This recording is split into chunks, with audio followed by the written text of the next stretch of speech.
প্রতিদিনের চিন্তা ও প্রার্থনা।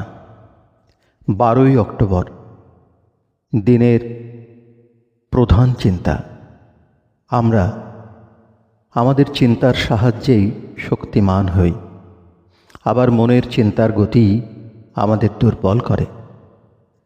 মুখস্থ করা যায়, যাহারা আত্মজ্ঞান লাভ করিয়া অজ্ঞানতার বিনাশ করিয়াছেন, তাহাদের জ্ঞান সূর্যের মতো সেই পরম সত্তাকে উদ্ভাসিত করে।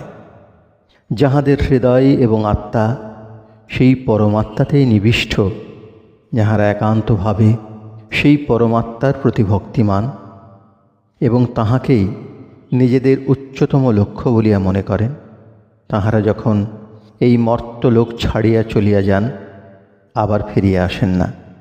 জ্ঞানের প্রবাহ তাহাদের পাপকে একেবারে বিধৌত করিয়া দেয়। উপদেশ: আমাদের চিন্তার গতি কোন দিকে, সে সম্বন্ধে আমাদের সাবধান হইতে হইবে।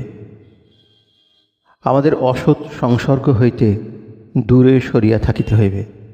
যদি আমরা এ কাজে সতর্ক না হই, তবে আমরাই ক্ষতিগ্রস্ত হইব। মনের চিন্তাই আমাদের এই বিশ্ব ব্রহ্মাণ্ডের উচ্চতম এবং নিম্নতম সত্তার সংস্পর্শে আনিতে পারে। মনকে যদি আমরা এক উচ্চ স্থানে অবিচলিত করিয়া রাখিতে পারি, তাহার ফলে আমাদের মহৎ চৈতন্য জাগিবে।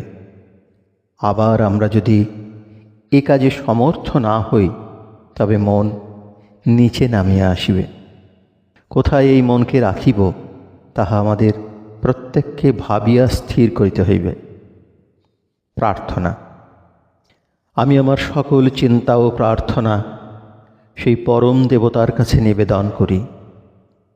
তিনি যেন আমার হৃদয় যন্ত্রকে সেই অনন্ত সত্তার সঙ্গে এক মিলনের সুরে বাঁধিয়া রাখেন। আমার মন হইতে যেন তিনি সকল নগণ্য চিন্তা দূর করিয়া সেই মৌন হৃদয়কে প্রেমের পবিত্র সম্মেলনের ভাবে ভরিয়া দেন, এবং আমি যেন ওই সকল অনুভূতির সাহায্যে স্বর্গীয় সত্তার সঙ্গে যোগ স্থাপন করিতে পারি।